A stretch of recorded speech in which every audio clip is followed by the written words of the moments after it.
Hey guys, this is Hetu and welcome back to etlqalabs. In this session, we will look at types or labels of software testing. Right, so in STLC, we have got all these different type of testings that we perform. All right. So what we will do is we will try to understand what are the different type of testing that have broadly, right? So there are some subcategories as well, guys, but I'm not going to cover it here, the subcategories, okay? But then I will try to cover the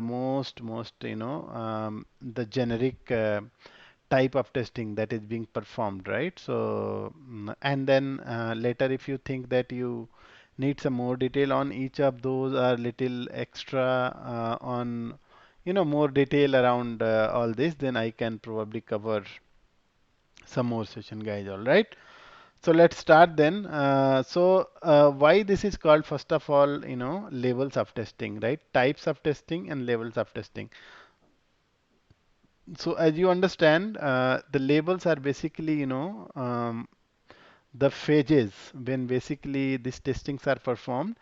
That's why they are called at the level. So they are basically performed at the different labels within the software development life cycle, right?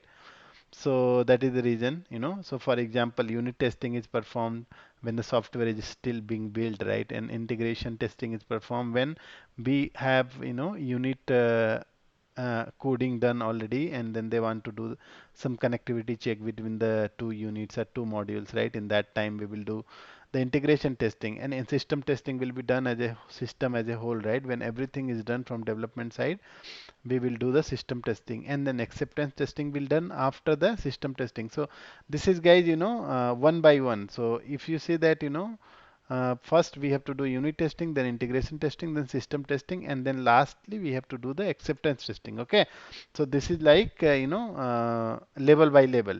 You cannot do the system testing before and you can do and after that integration testing. Not like that, guys. Okay, this is not the logical logical flow. Okay, so this has to be done in this one on unit, integration, system, and acceptance testing. All right. So hope you are able to understand it. And what I will do is I will try to explain you each and every of these details. Right? What is unit testing? Integration, system, and acceptance. So let's start then.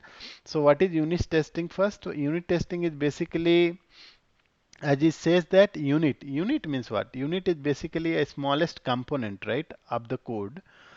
Unit smallest piece of code that can be logically isolated in the system. Okay, so for example, if you have worked on SQL, then we can write something functions, right, or stored procedures or triggers, right?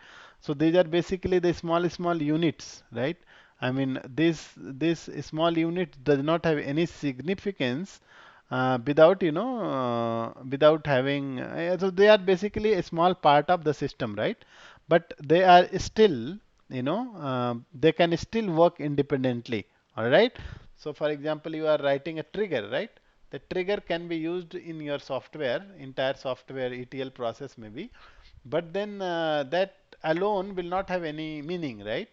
Because it has to take certain input and produce some output, and that output has to be consumed by other components also, right? So that's the reason they can be tested and they can be independent, but they will not have too much of a sense when it comes to overall system design, right? So for example, functions, triggers, stored procedures, they can be counted as, the unit basically. And testing all this different component, whether the function that is being designed or the stored procedure that has been designed, whether it is taking all the possible inputs and whether it is working and it is actually giving the correct output, etc. All those kind of testing that we have to do, right, by running that particular object, right, database object. And so that is called as a unit testing. Yeah, I mean, we have to give multiple input and then some positive and negative scenario, and making sure that that particular unit or that particular component is working fine. Okay. For example, if you have worked on Java, right? So in Java we have something called methods, right? So methods basically, you can actually run the method by independently, right? But when it comes to overall software design or software, software component, then it doesn't have too much of a significance. It is only a small piece of the code, right? But you can still test it whether that particular method is still working or not, right? So guys, this is also unit testing is also called as component testing. Okay, component testing. Okay. So hope you are able to understand. So basically testing a smallest part of system, overall system, which can logically be isolated is called a unit testing. Okay. Who is doing it? Since this is more of a white box, guys. So I hope that you know white box and black box. If you're not, then I can make one video. Please do comment on this in this video, so that I can make one video on those also, right? So for now, let me explain you what is white box.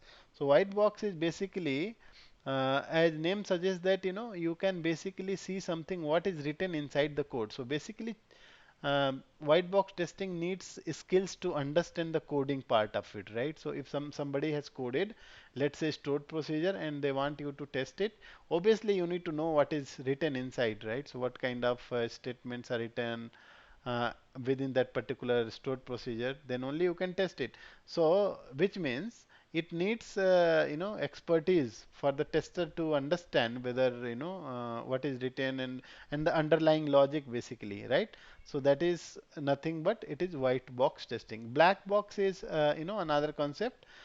In black box, we don't really need to know as a tester what is written inside the code. They only need to know what should be input and what should be output, basically expected output, right? And black box testing is something most of the manual tester or web-based tester are doing, because they really don't bother too much about the code. They only need to test it from the functionality point of view. Whether, for example, I have a calculator, right? So if I have given this for testing, what tester will do? Tester will basically see, okay, I have plus, minus, division. Okay, let's say four different functions are there, right? So addition, subtraction, division, and multiplication. What I will do, I will take different inputs and I will try to test whether all these different, operators are working fine or not, right?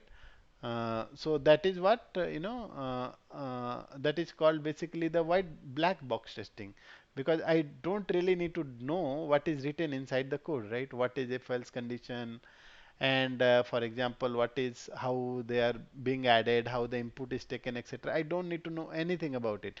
I simply need to know if I press 2 plus 2, it should give me output as a 4. When I say 2 divide by 2, then it should give me 1, right? So this is what I have to check. So this is called black box testing. Okay. So I hope that you understand that what is black box and white box. So guys, unit testing, a component testing is basically white box, right? So it is basically white box, because this needs expertise to understand that what is written within that code, right, for that component, right, and that function or in that method, right, in Java method, let's say. So how to test it? If you understand the code, then only you can test. So that is the reason this is actually done by developer, because developer has coded it and developer understand. Developer only can test it. Okay, but it's not like that developer only can test it. Normally it is done by developer. Okay, but if tester understand, tester also can test it, given that he has been asked to do it. But mostly it is normally done by developer, because they are only aware of what they have written, etc. So they will do from their point of view, right? I mean, they cannot actually do from the testing perspective, because testers have different way of thinking, right? Testers have the breaking the code attitude, right? So they want to basically break the code anyways, right? So that is the mindset the tester comes basically. That's why tester are having testers are conducting independent testing, and that is having a high value in the software development life cycle, right? That's why we are valued, right, as a tester. So I hope that you are able to understand, guys. Now what is integration testing? So guys, integration testing is basically, as I said, that once you are actually okay, so let me give you some analogy, right? So for example, in this case, I will try to give you an example. Okay, so I will give you an example. Example, I will say that I have I have a car. Yeah. So in this car, I am actually developing air conditioning. Okay. I have one module here. Second module is engine. Okay. Third module is let's say brake. Correct. Brake system. Yeah. So these are all of them are different component or units basically. Okay, so basically testing each of them individually, okay, is called unit testing. All right.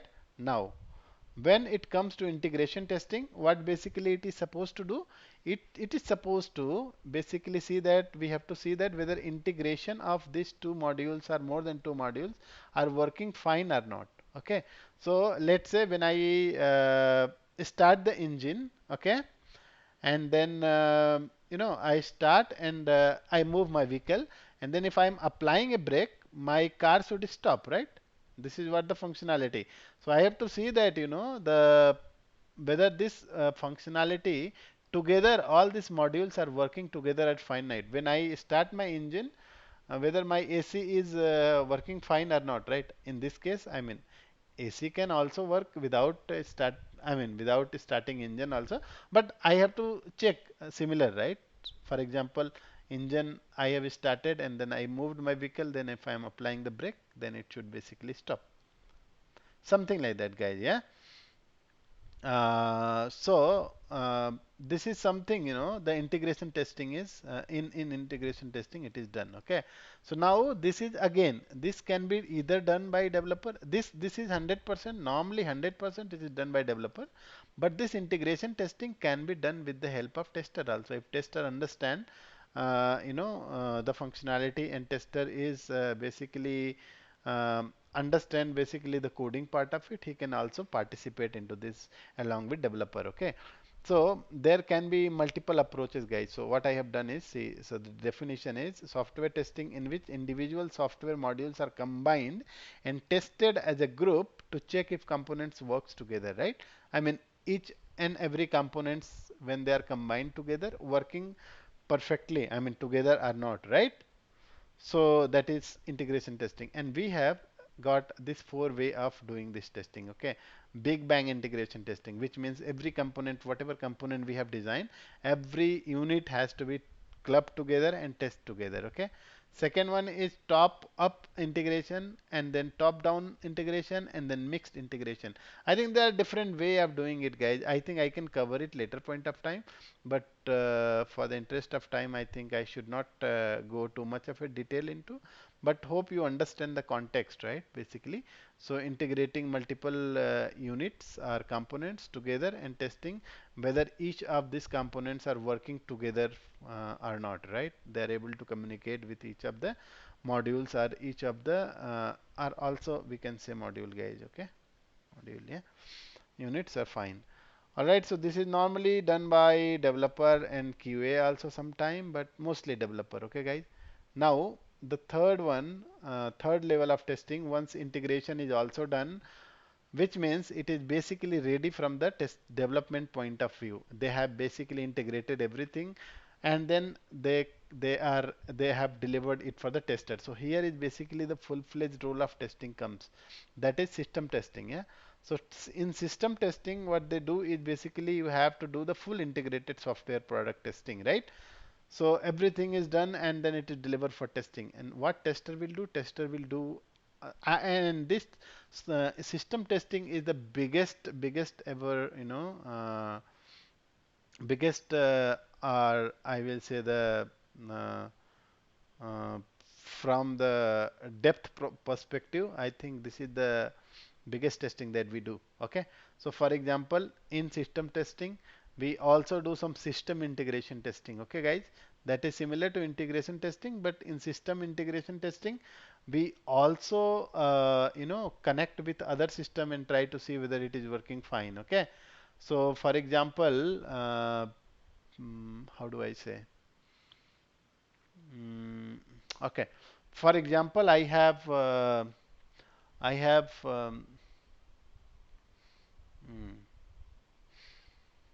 I have an application, yeah. Okay, application, whether the application can work on different browsers, etc. or not, that is kind of browser compatibility testing.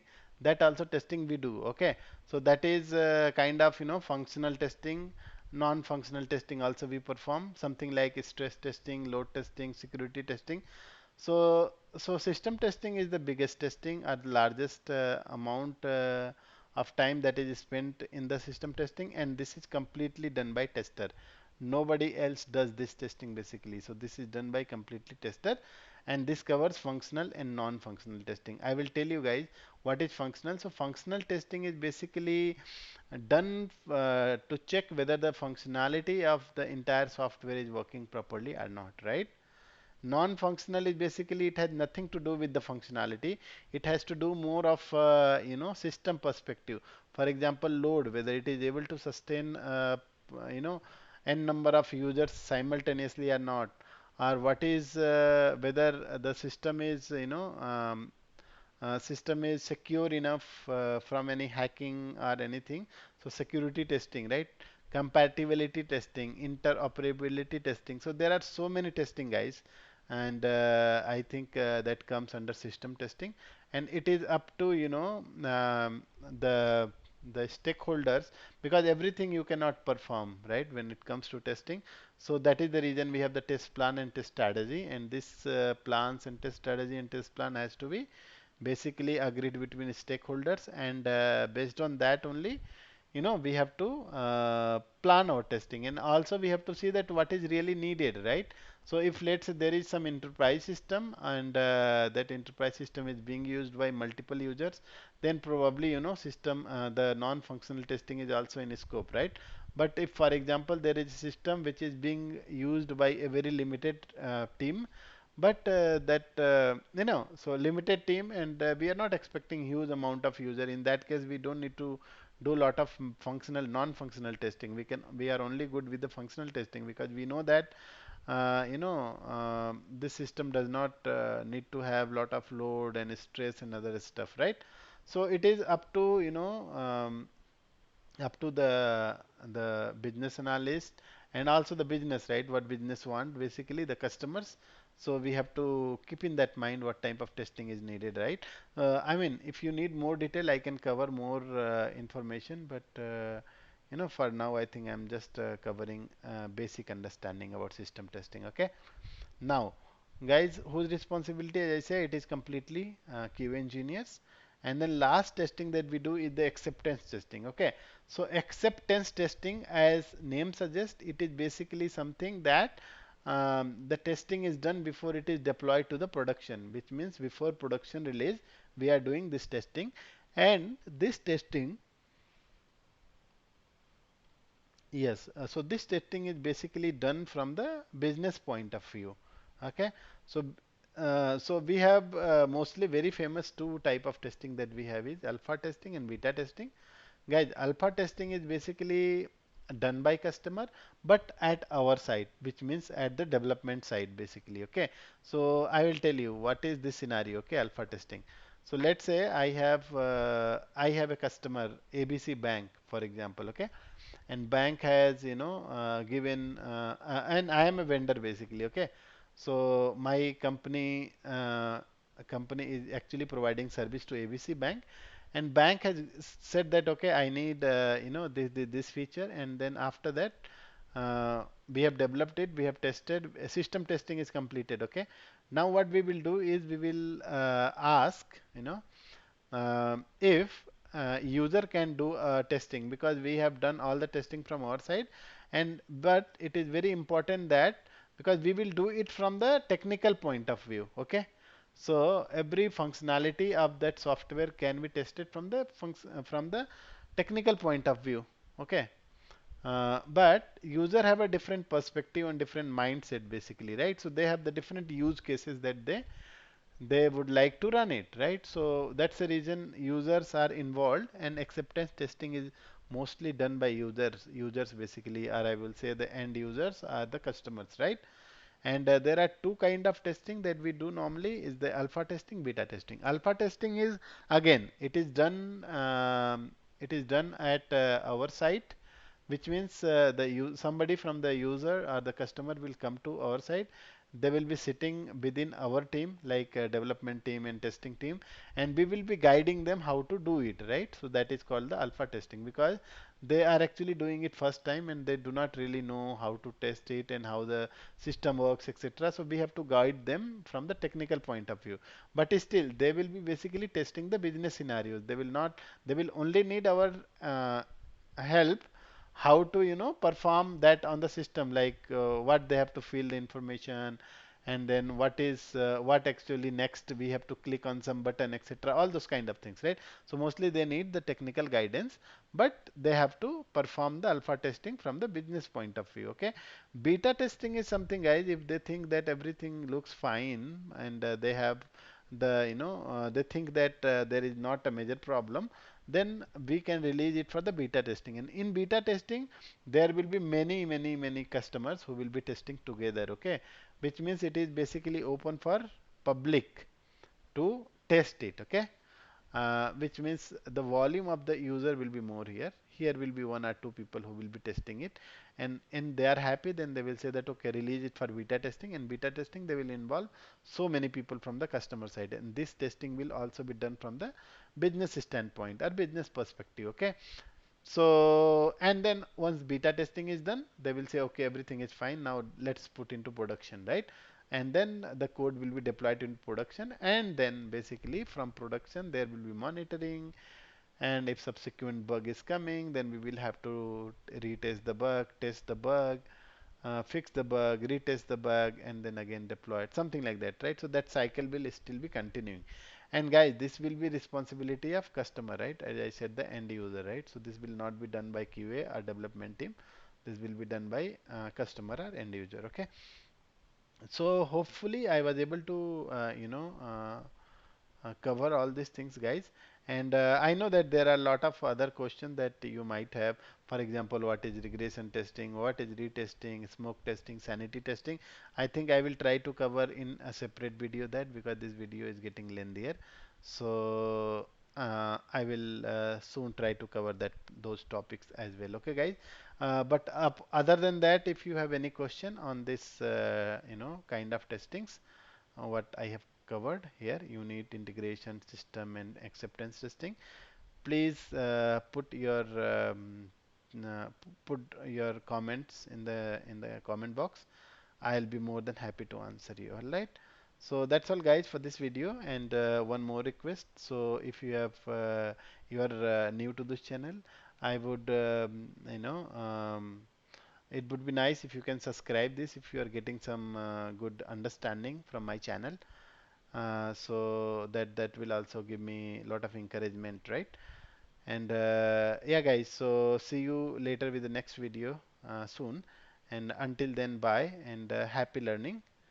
God bless you.